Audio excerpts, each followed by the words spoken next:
Alright guys, today we're going to talk about a comparison between Ford's A9L calibration, which was the normal Mass Air 5-speed setup, versus the X3Z, which was in the 93 Cobras.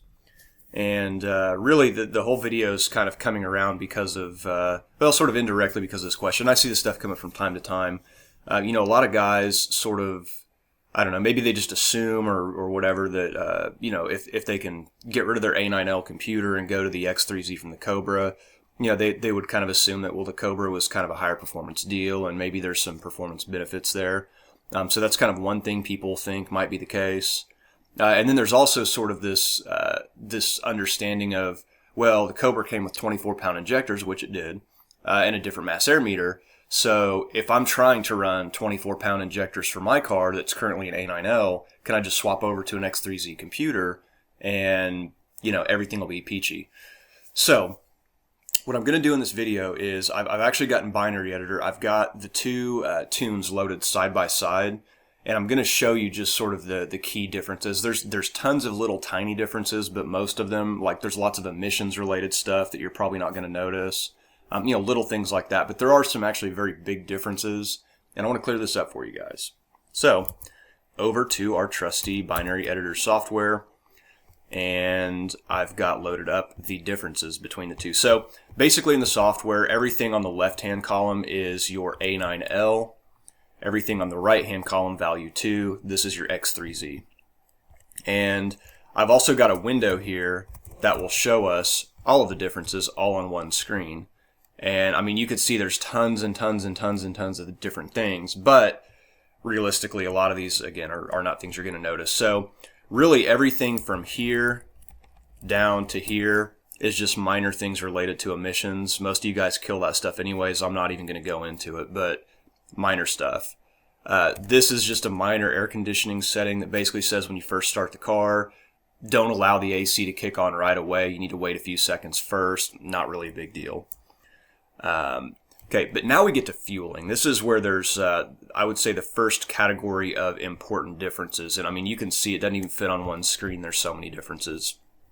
But to simplify this, I'll point out the big stuff. So, DFSO, that stands for a deceleration fuel shutoff. Sometimes you also see this as like DFCO, like decel fuel cutoff. But this is something really, pretty much every more modern EFI factory vehicle does, where, if you're driving the car and you're cruising along and then you just let off the gas pedal and you're coasting for a while, if your car's in gear, you don't even need any fuel going through the injectors whatsoever, and the car's still going to run just fine.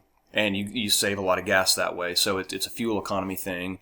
And I guess probably, even though these technically are laying on top of the same framework, that GUFB strategy, and the settings to make that work were always there, even with the A9L, Ford just chose not to use that stuff. So in A9L, there is no decel fuel cutoff in place at all, but the X3Z does use it.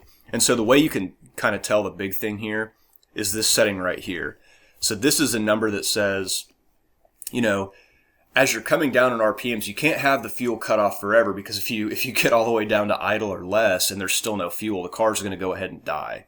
So with any of these sort of decel fuel shutoff logic, parameters in really any computer, there's usually some kind of like a mile per hour and or an RPM limit. So once you come down and then you start to cross a certain threshold, they need to go ahead and kick the fuel back on and behave normally again. So basically, the factory A9L set that to 150 RPM. So they're saying, that's your minimum RPM, or you're not allowed to have that. And it just doesn't really make any sense. Whereas with this one, it's set to 1050. So that's a more reasonable thing, that it would cut off until 1050. And then when you dip below 1050, it would have to kick the fuel back in because you're getting close to idle. So anyways, not going to go through the rest of these settings, but just understand that that's something that exists in the Cobra strategies and not the A9L, just out of the box.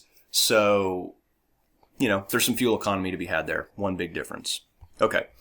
The next thing I want to talk about is the injectors. And most of you guys do know that the Cobras had 24-pound injectors, and the A9L had 19. But Here's something you guys don't know, and this is important, because really the nature of that question that was being asked is like, if I just have some, just whatever off the shelf aftermarket 24 pound and like a Pro M calibrated meter or something like that, it's all set up to match for 24 pounds. So can I take that and make it work with the X3Z computer, or does it need to stay with A9L? And well, your answer really is, you probably want to do a custom tune either way, but if you're going to run the X3Z because you want to make 24 pound injectors work, don't do it that way. If you try to run an untuned X3Z with any non-OEM 24 pound injectors and any non-OEM mass air meter, even if it's calibrated for 24, it's going to be all jacked up, because those calibrated mass air meters were all designed around the A9L, which was the very common, the A9L and A9P, which share the same mass air meter, and they're all built around that. So if your computer's expecting something different already, that whole concept of a calibrated MAF doesn't really apply. Okay, let me give you a different scenario. Let's say you've got an X3Z computer and you've got the stock Cobra mass air meter, which starts to make sense that you could do that, but you have non-Ford 24 pound injectors, so some other aftermarket 24 pound. Will that work? It's probably not going to work as well as you think it is. And here's why. This is a really weird thing that they did here, and this just is crazy.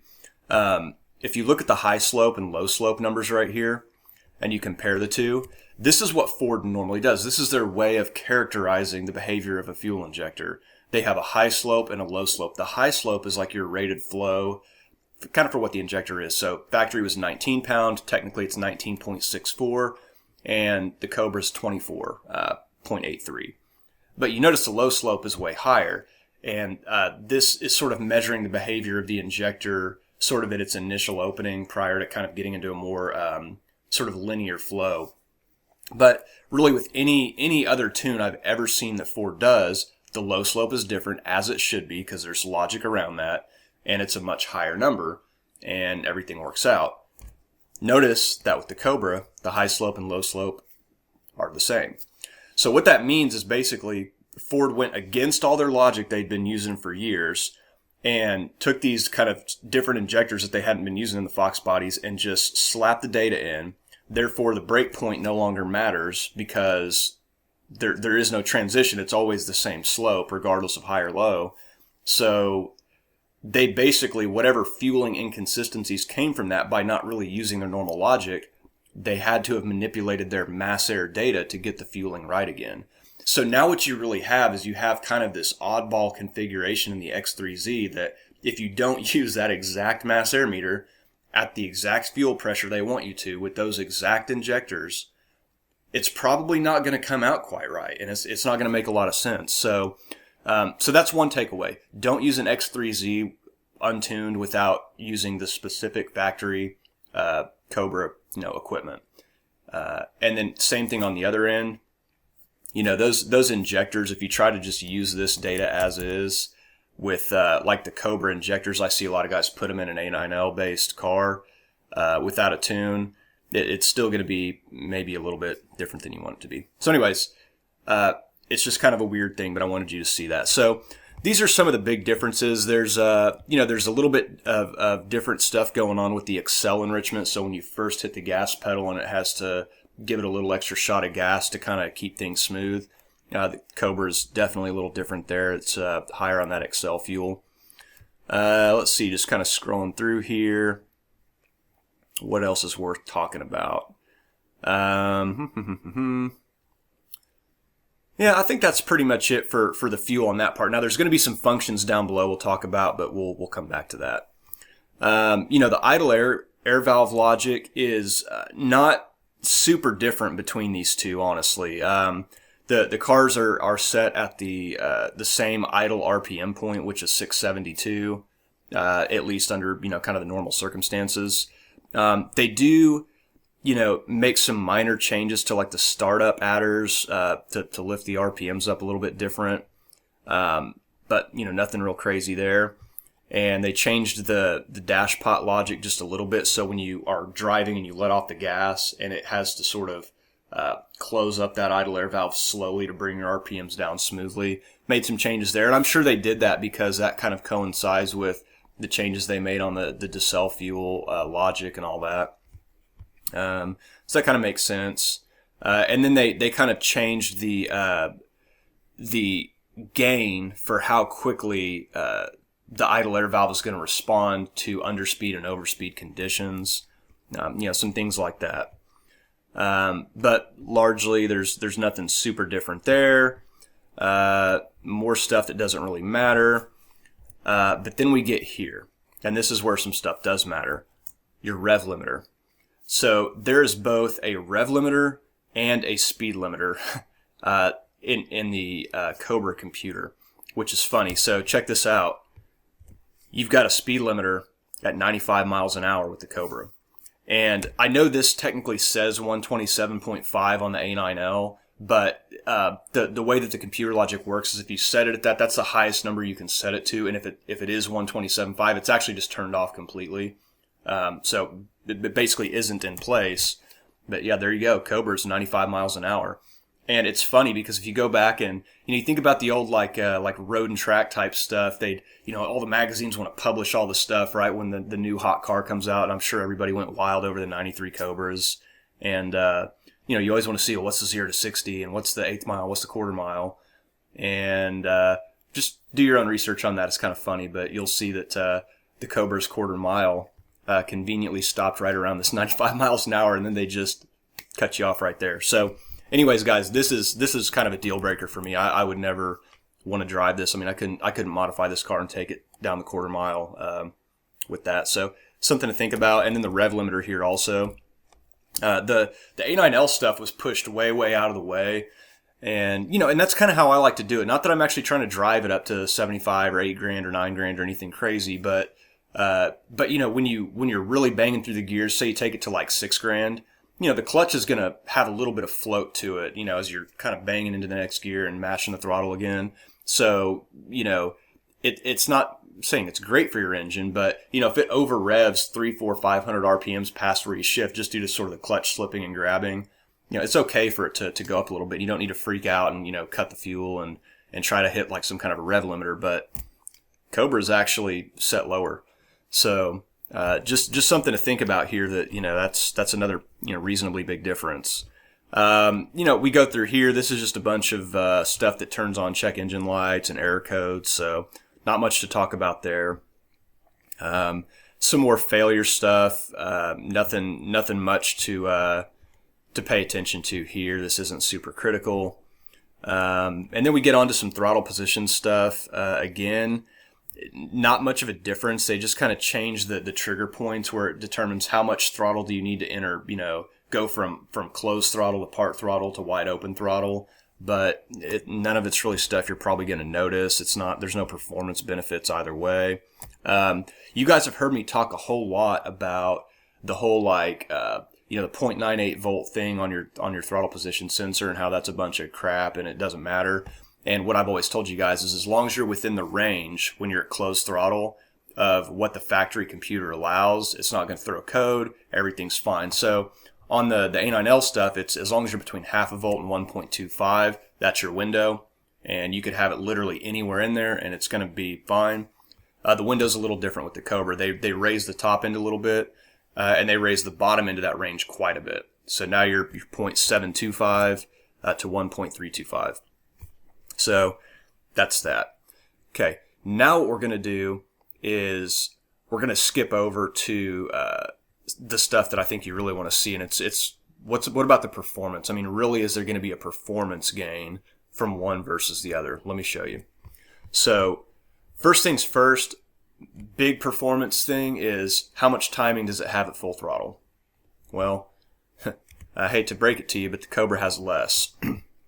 So this is your timing based on what RPMs you're at. So obviously the timing's low and then it, slowly ramps in. And this was pretty conservative from Ford anyways, especially in this mid-range right here. There's a lot of mid-range power to be had. And even on stock heads and everything, you could lift it up a little bit more. But basically the curve is exactly the same until you get above 3,500 RPMs. And then the Cobra has a degree less timing that ramps in up top. So actually decreasing performance, and there's no reason to do that from a performance standpoint. the Cobra's not going to ping at 26 degrees. I'm not sure why they did this. I have to believe it has something to do with just trying to have a little bit less torque up top, and I don't know, trying to save the tranny on the 2 to 3 hit, or I don't know. But Cobra has less timing there. Now, when you're not at wide open throttle, there are a ton of differences in your main C-level spark table. So in this view, A9L is up top, X3Z is on the bottom.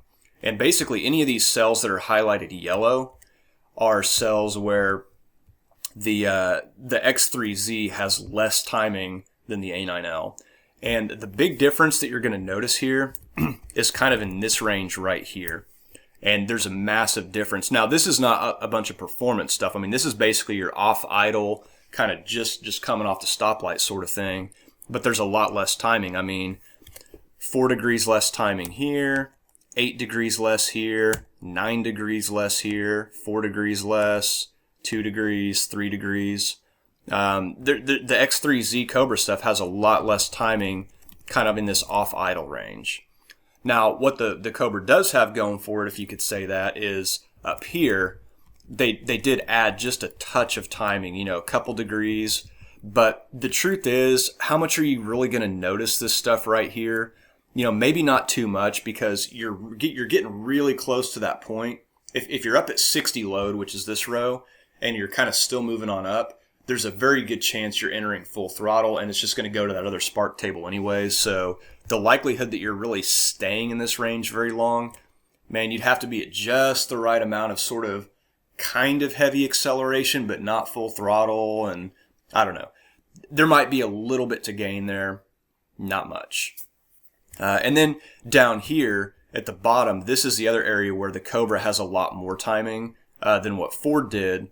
And I almost think this maybe has to do more with Ford kind of learning their lesson, because this is an area where they went really, really low in the factory tune to begin with.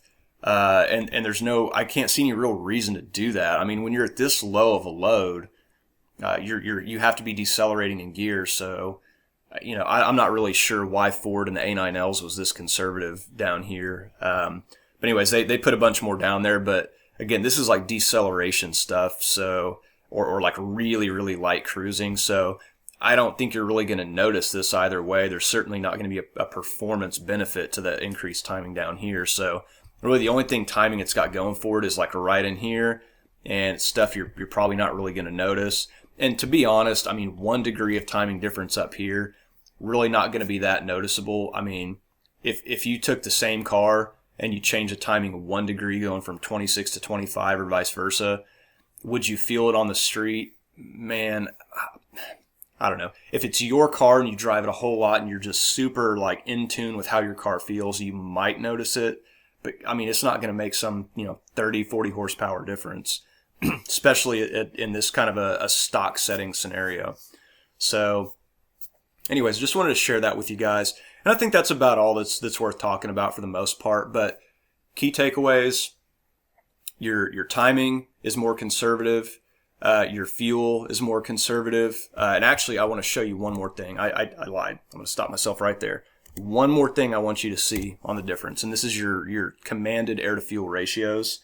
Again, A9L up top, X3Z on the bottom. And this is really interesting. The Cobra goes a little bit richer at wide open throttle, this is basically where you're going to be at full operating temp and max throttle. You're going to be right here. And it's commanding 11.89. Factory A9L, which was already a little bit rich, is 12.3. Now, there's also some other multipliers in place that make this difference a little bit, honestly, less. And that's due to this other multiplier that messes with that, where you can see the Cobra basically just kind of didn't do anything until you get to really high RPMs, and then they richen it up a touch, whereas the A9L was kind of richening things by 3 to 9% all the way through the range when you're at wide open throttle. So these numbers side by side can be a little deceiving here, but the truth is they're probably, at least at wide open throttle, it ends up being pretty similar.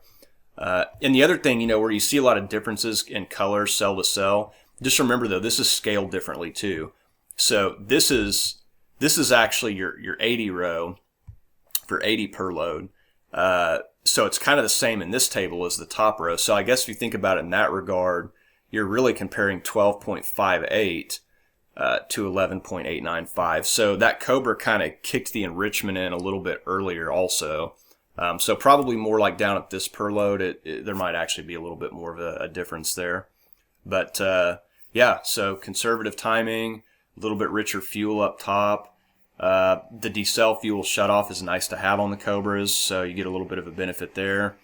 And you know, that's really about it. And again, don't run the Cobra computer untuned with any other injectors but the ones that came in the Cobra. It's not going to work out the way you think it is.